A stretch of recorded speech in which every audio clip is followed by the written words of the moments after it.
ఘంటారావం నిఘా నీడలో ప్రతిధ్వని. నిన్న ఈ చారిత్రాత్మక నగరానికి గౌరవ ముఖ్యమంత్రి రేవంత్ రెడ్డి గారు రావటం జరిగింది. చాలా సంతోషం. వారు ఒక ప్రైవేట్ ఆసుపత్రి ప్రారంభోత్సవానికి వచ్చినప్పటికీ గతంలో తెలంగాణ రాష్ట్ర తొలి ముఖ్యమంత్రి కేసీఆర్ గారు శంకుస్థాపన చేసినటువంటి కొన్ని పనులు పూర్తయినటువంటి అనేక కార్యక్రమాలను కూడా వారు పరిశీలించడం చాలా సంతోషం. అందులో భాగంగా గతంలో వరంగల్కే కాదు తెలంగాణ రాష్ట్రానికి గుండెకాయ లాంటి ఆజంజాయ్ మిల్స్ ప్రత్యక్షంగా 10,000 మందికి, పరోక్షంగా 20,000 మందికి ఉద్యోగ ఉపాధి కల్పిస్తున్న ఆజంజాయ్ మిల్స్ గతంలో కాంగ్రెస్ ప్రభుత్వం దాన్ని మూసేస్తే తెలుగుదేశం ప్రభుత్వం సమైక్య రాష్ట్రంలో మిషనరీ కూడా అమ్ముకోవడం జరిగింది. యావత్ తెలంగాణ రైతాంగం, తెలంగాణ ప్రజలు, వరంగల్ జిల్లా ప్రజలందరూ కూడా ఎంతో బాధపడ్డారు, దుఃఖ సముద్రంలో మునిగిండ్రు. కానీ తెలంగాణ రాష్ట్రం ఏర్పడిన తర్వాత కేసీఆర్ గారు తిరిగి ఈ చారిత్రాత్మకమైన వరంగల్ జిల్లాకు పూర్వవైభవం తేవాలని చెప్పి దేశంలో అంతర్జాతీయంగా దేశంలో ఉన్నటువంటి టెక్స్టైల్ పార్క్స్కే కాదు అంతర్జాతీయంగా గుర్తింపు ఉన్నటువంటి అనేక టెక్స్టైల్ పార్కులను కూడా తీసుకురావడం జరిగింది. ఆ స్థల సేకరణలో అప్పుడు ఉన్నటువంటి శాసనసభ్యులు ధర్మారెడ్డి గారు కూడా ఎంతో కృషి చేసిండ్రు. వాటి గురించి వారు వివరిస్తారు. ఇదే కాకుండా భారత రాజ్యాంగంలో పొందుపరిచినటువంటి 2 ప్రాథమిక హక్కులైనటువంటి విద్య, వైద్యం పైన కేసీఆర్ గారు ప్రత్యేక శ్రద్ధ పెట్టి అనేక ప్రభుత్వ ఆసుపత్రులకు పెద్ద ఎత్తున నిధులు కేటాయించి వాటిని కార్పొరేట్, ప్రైవేట్ ఆసుపత్రులకు ధీటుగా పేద ప్రజలకు వైద్య సేవలు అందించడమే కాకుండా వరంగల్తో పాటు ఉత్తర తెలంగాణ ప్రజల కోసం కార్పొరేట్ స్థాయి ఆసుపత్రి నిర్మాణం చేయాలని 2,100 పడకలతోని వరంగల్లో ఆసుపత్రికి కూడా జూన్ 21 రోజున శంకుస్థాపన కూడా చేయడం జరిగింది. 24 అంతస్తుల ఈ సూపర్ స్పెషాలిటీ ఆసుపత్రి ప్రభుత్వం 1,600 కోట్ల మంజూరు చేయడం జరిగింది. నిన్న ఈ ఆసుపత్రిని కూడా పరిశీలించడం జరిగింది.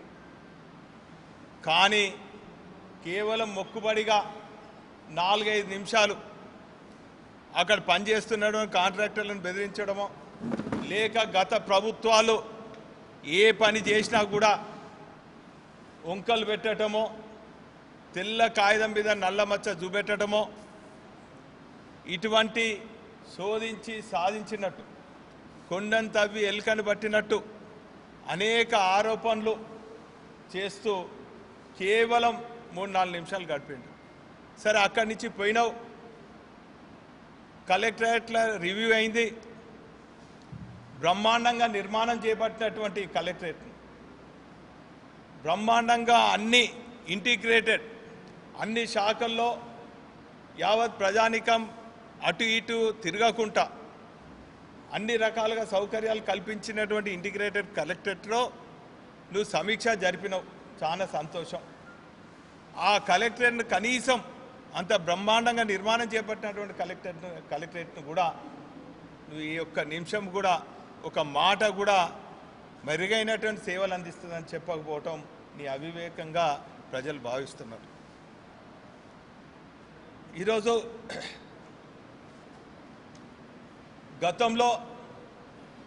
గత ప్రభుత్వాలు అంటే సమైక్య రాష్ట్రంలో ఏలినటువంటి ప్రభుత్వాలు అది టీడీపీ అయితేనేమి, కాంగ్రెస్ అయితేనేమి, గతంలో ఈ నగరాన్ని కార్పొరేషన్లో పాలించినటువంటి బీజేపీ అయితేనేమి, టీడీపీ అయితేంది, కాంగ్రెస్ అయితేనేమి సరైన దూరదృష్టి లేక వర్షం వస్తే లోతట్టు ప్రాంతాలన్నీ కూడా మునిగినటువంటి పరిస్థితి.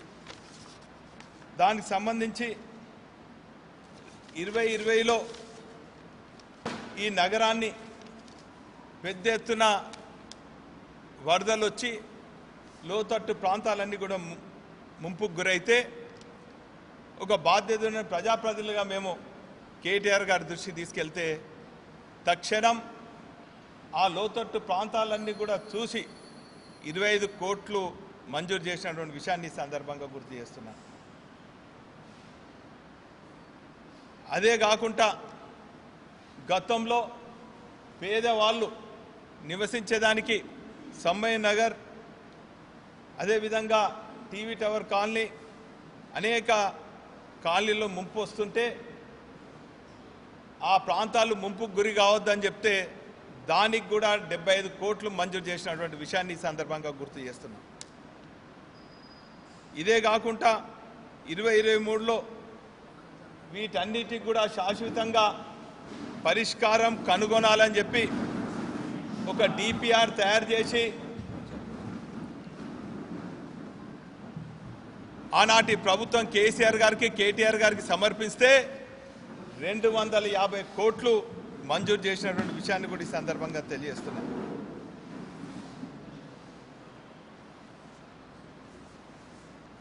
అయితే ఇవన్నీ కూడా ఇప్పుడు గెలిచినటువంటి ఈ ప్రభుత్వంలో ఉన్న ప్రజాప్రతినిధులు మేమేదో తెచ్చినామని చెప్పి ఇవాళ ఫోటోలకు ఫోజులు ఇస్తున్నారు. నేను మీ ద్వారా డిమాండ్ చేస్తున్నా, ఈ 7 నెలల కాలంలో ఈ గెలిచినటువంటి అభ్యర్థులు ఈ నగరానికి, నగర అభివృద్ధి కోసము పైసా నిధులు తెచ్చినా దేనికంటే దానికన్నా కూడా ఈ సందర్భంగా నేను ఛాలెంజ్ చేస్తున్నా. గత ప్రభుత్వం ఇచ్చిన నిధులు తప్ప 7 నెలలైనా కూడా ఏం చేయలేదు. సరే, నిన్న మొన్న స్థానిక మంత్రులు, శాసనసభ్యులు అధికారులతో సమీక్షించి ఎస్టిమేషన్ చేసినాము. 6,000 కోట్లతో ఎస్టిమేషన్ చేసినాము. అవి సీఎం గారికి సమర్పిస్తున్నాము అన్నప్పుడు సంతోషించినాం. కనీసం 6,000లో ఒక 1,000 కోట్లైనా మంజూరు చేసిపోతాడు కావచ్చని చాలా సంతోషించినాం. కానీ 6,000 కోట్లలో 6 పైసలు కూడా మరి ప్రకటించకపోవడం పైపెచ్చు గత ప్రభుత్వం చేసినటువంటి నిర్మాణాలలో ఏదో తప్పు తీసుకుంటా ఒక ప్రతీకార చర్యలు చేపడుతూ ప్రతిపక్ష పార్టీల పైన గొంతెత్తకుండా ఈ ప్రభుత్వాలు చేసేటువంటి దోపిడీలు ప్రశ్నించకుండా ఎదురుదాడి చేస్తున్నటువంటి చర్యలను ప్రజలు గమనిస్తున్నారు. ప్రజాస్వామ్యంలో గెలిపోవటం సహజం, కానీ మేము గెలిచినా ప్రజల పక్షాన ఉన్నాం, ఓడినా ప్రజల సమస్యలను ప్రభుత్వం దృష్టికి ఖచ్చితంగా మీరు మా పైన ఎంత నిర్బంధం మోపినా, ఎన్ని అవస్థలు మోపినా, ఎన్ని మా పైన అక్రమ కేసులు మోపినా ఖచ్చితంగా ప్రశ్నిస్తూనే ఉంటామని కూడా ఈ సందర్భంగా తెలియజేస్తున్నాం. నిన్న మా విద్యార్థుల పైన నిరసన తెలియజేయాలని ఉంటే అక్రమంగా 3 పోలీస్ స్టేషన్లలో పెద్ద ఎత్తున అరెస్ట్ చేసేదాన్ని కూడా తీవ్రంగా ఖండిస్తున్నాం. మీరే అన్నారు స్వయంగా, మేము ఎవరు వచ్చినా కూడా వారి సమస్యలను సానుకూలంగా వింటాం, సమయం కేటాయిస్తాం, ఆ వినతి పత్రాలు తీసుకుంటామని చెప్పారు. కానీ నిన్న సామాన్యుది కాదు కదా, ప్రజాప్రతినిధుల సమస్యలు కూడా వినకుండా మీరు మీ హడావుడి చూస్తుంటే పేదల కోసం నిర్మాణం చేపట్టిన ఆసుపత్రి పైన ప్రేమ లేదు, కానీ కార్పొరేట్ ఆసుపత్రి ప్రారంభోత్సవానికి వచ్చినాం, దానికే మీరు టైం కేటాయించారు అన్నది ప్రజల్లో అర్థమైంది. కనీసం కలెక్టర్ ఆఫీస్లో మీరు సమీక్షా సమావేశం పెట్టి అక్కడ ప్రెస్ మీట్ పెడతారనుకొని మా ప్రెస్ మిత్రులు అనుకున్నారు.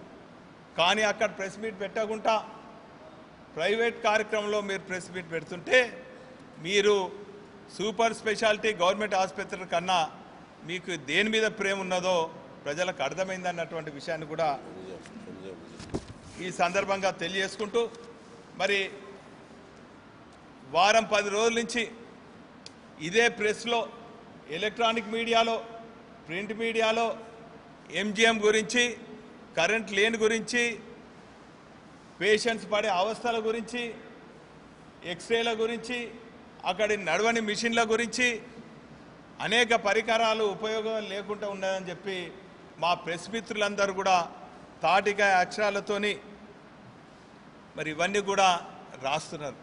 కనీసం దానిపైన ప్రెస్ మిత్రులను పిలుచుకొని దానిపైన ఏందనో డాక్టర్లతో రివ్యూ చేయటమో, కనీసం అట్నుంచి పోతున్నావు పక్కనే ఒక అడుగు వేస్తే ఎంజిఎం వస్తుంది, ఆ ఎంజిఎంలో కూడా అడుగు పెట్టలే. దాని ముందు నుంచే నువ్వు ప్రైవేట్ ఆసుపత్రికి పోయినావు తప్ప అందులో అడుగు పెట్టనందుకు ప్రభుత్వ ఆసుపత్రుల పైన, ప్రభుత్వ పాఠశాలల పైన, ప్రభుత్వం పేద ప్రజలకు అందించే ఏ కార్యక్రమం పైన కూడా ఈ ప్రభుత్వానికి శ్రద్ధ లేదనేది ప్రజలు భావిస్తున్నారు అన్నటువంటి విషయాన్ని కూడా ఈ సందర్భంగా తెలియజేసుకుంటూ